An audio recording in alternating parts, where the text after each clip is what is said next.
warahmatullahi wabarakatuh. Hai anak-anak, gimana kabarnya? Semoga kalian dalam keadaan sehat walafiat. Bertemu lagi dengan saya, Bu Lutfiana Dwi Mayasari, di mata kuliah Sejarah Peradaban Islam. Hari ini kita akan melanjutkan presentasi di kelompok selanjutnya. Silahkan diperhatikan, dan jika ada pertanyaan akan kita diskusikan di forum diskusi. Selamat menyaksikan. Assalamualaikum warahmatullahi wabarakatuh. Nama saya Kris Malika. Saya di sini akan mempresentasikan pelajaran SKI dengan judul Masuknya Islam ke Andalusia. Yang pertama, saya akan menjelaskan letak dari Andalusia sendiri. Letak Andalusia berada di Spanyol, Eropa. Yang kedua, Eropa sebelum masuknya Islam. Sebelum masuknya Islam, Eropa mengalami masa kebodohan dan kemunduran di bagian ekonomi, sosial, dan budaya.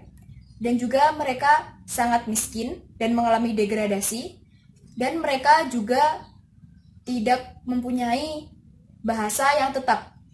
Namun mereka menggunakan bahasa isyarat untuk berkomunikasi. Dan berikutnya, mereka memiliki kepercayaan seperti Hindu dan Majusi. Maksudnya, jika mereka mempunyai keluarga yang sudah meninggal, mereka akan berpikiran untuk mengikuti mereka untuk meninggal. Maksudnya mereka akan mengikuti untuk bisa bersama di surga. Dan berikutnya, gelombang pertama masuknya Islam ke Andalusia dipimpin oleh Tahrif bin Malik. Dia memiliki 500 tentara dan berhasil menguasai suatu pulau yang bernama Tarifa, yang diberi nama Tarifa. Yang kedua, pahlawan kedua adalah Tariq bin Ziyad. Dia memiliki 7.000 pasukan dan berhasil menaklukkan kota-kota di Spanyol seperti Cordova dan Granada. Pertama, dia bergerak menyeberangi selat dan menuju ke Green Island. Namun di sana dihadang oleh pasukan pelindung Kristen yang disebut dengan pasukan Andalusia Selatan. Nah, akhirnya mereka berperang dan Islam menang.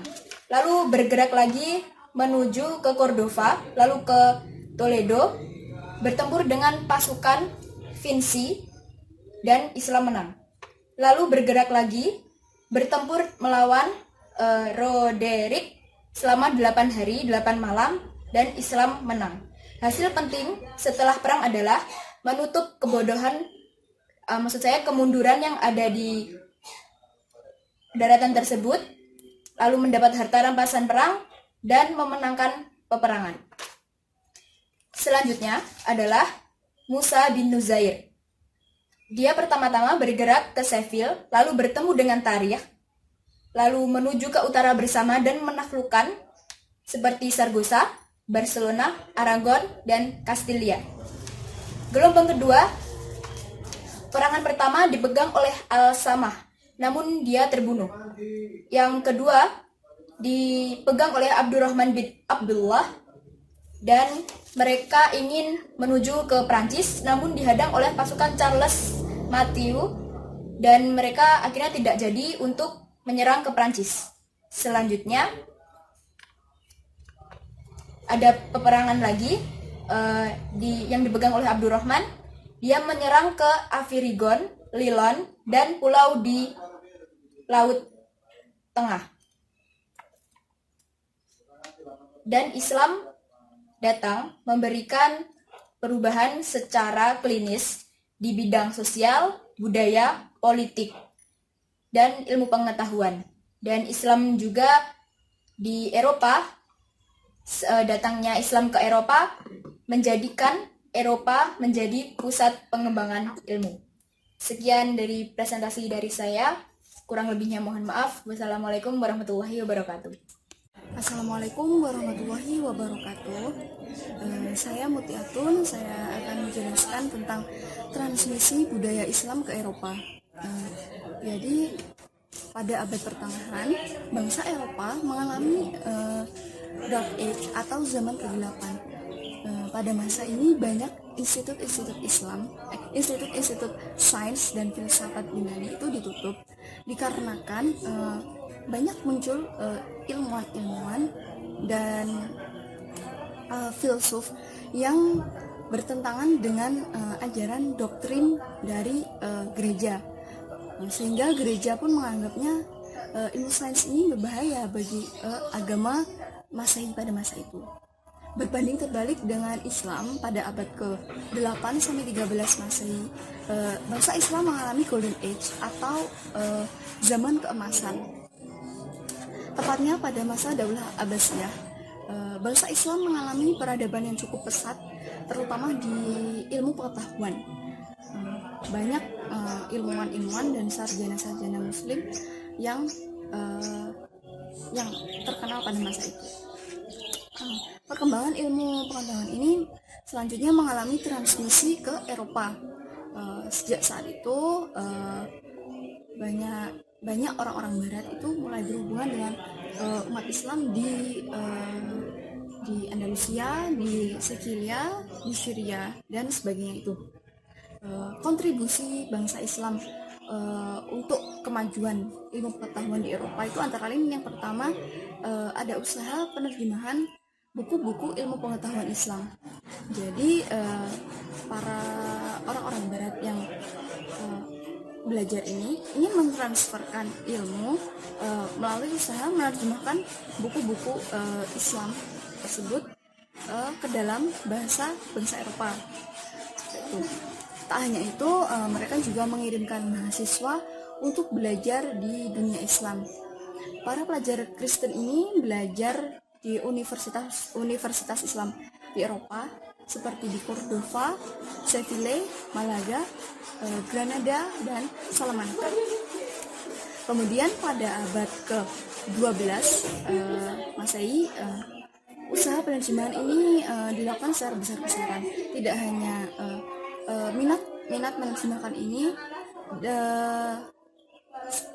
semakin meluas, mulai dari kalangan ilmuwan, bangsawan, dan pendeta.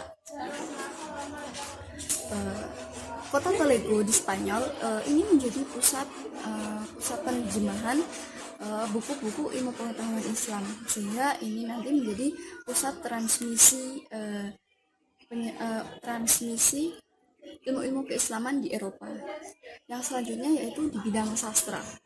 Kemajuan sastra Eropa juga terjadi pada sekitar abad ke-13 Masehi.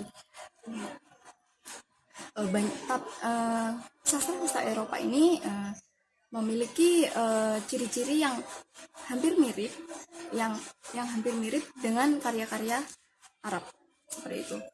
Lalu banyak puisi-puisi Arab yang berkontribusi bagi munculnya skema sastra yang tegas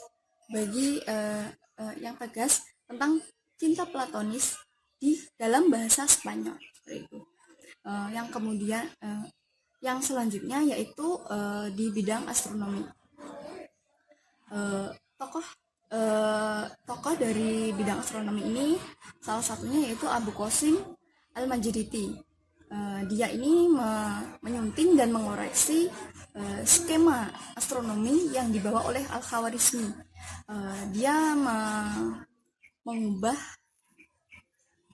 menggantikan garis bujur Arin dengan garis bujur Cordova. Kajian astronomi berkembang cukup pesat di sekitar pertengahan abad ke-10 dan mencapai puncaknya di Spanyol. Kemudian yaitu matematika. Pada matematika ini mengalami perkembangan dalam penyebaran bilangan Arab yang dilakukan oleh Paus Sylvester II pada tahun 999 sampai sekitar 1003 Masehi. Selain itu, namun di sisi lain masih banyak ahli matematika Kristen yang masih menggunakan angka-angka Romawi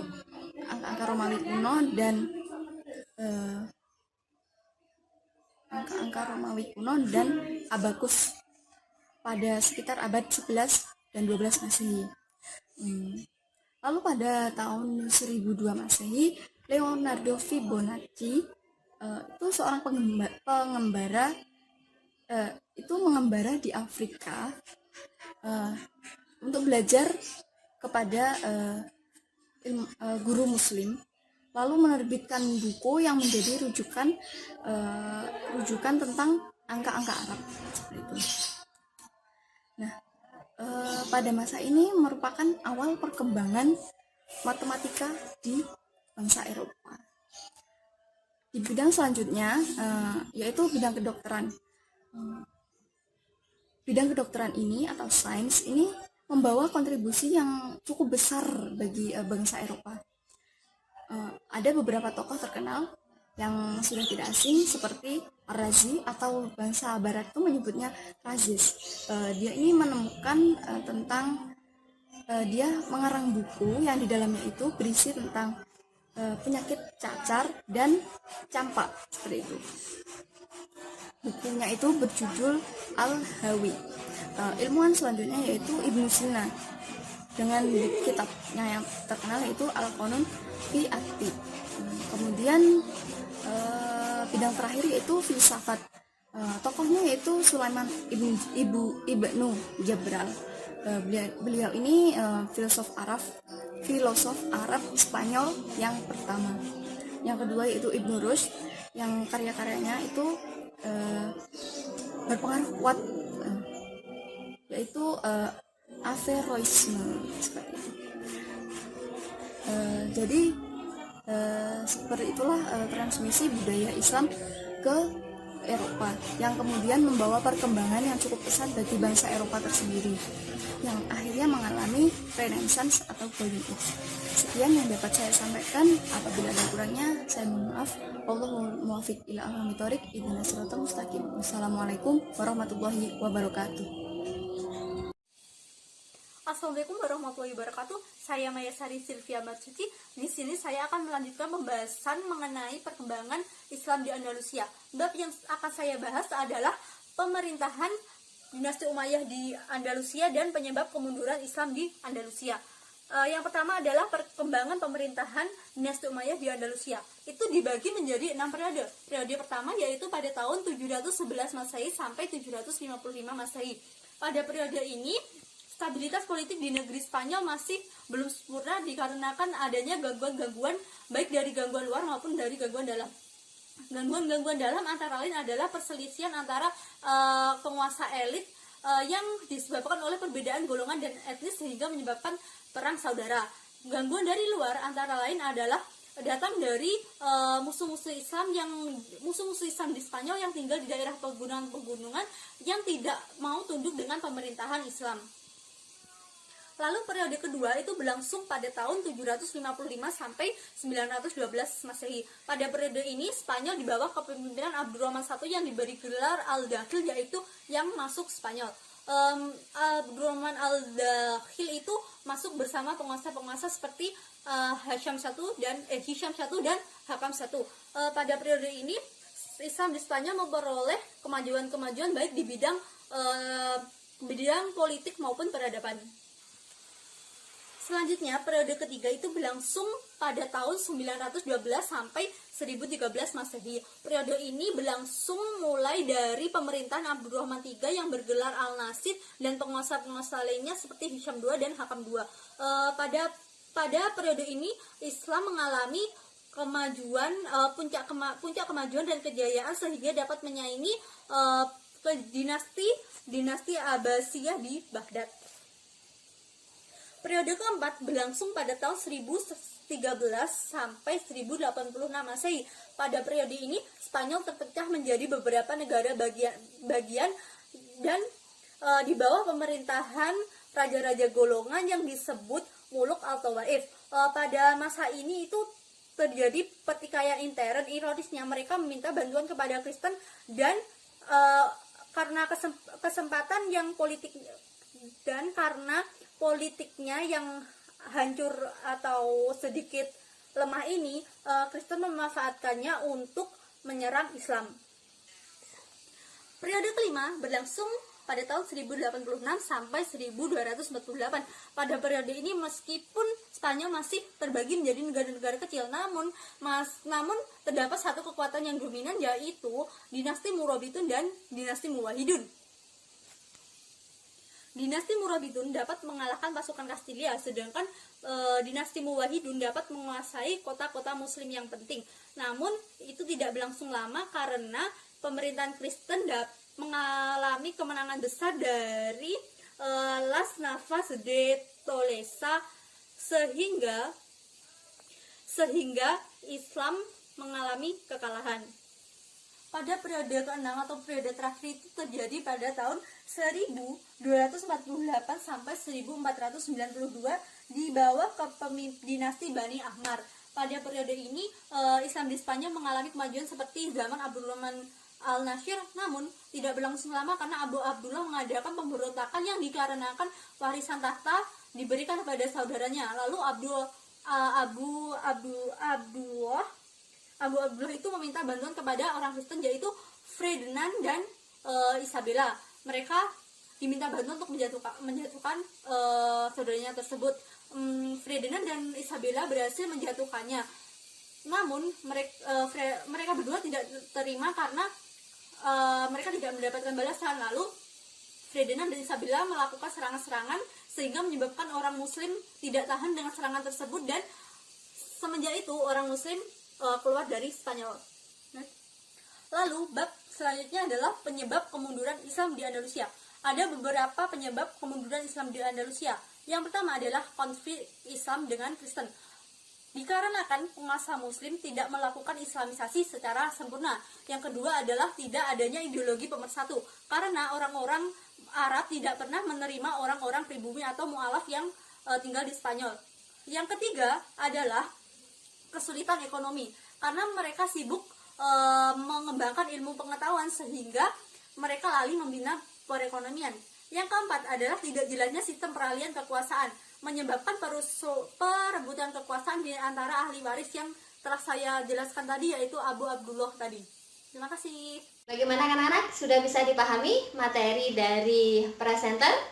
Ya, setelah ini kita akan diskusi di grup yang telah kita sepakati. Dan jika ada pertanyaan, sanggahan maupun tambahan terhadap materi yang telah dipresentasikan, akan kita bahas di forum tersebut. Terima kasih.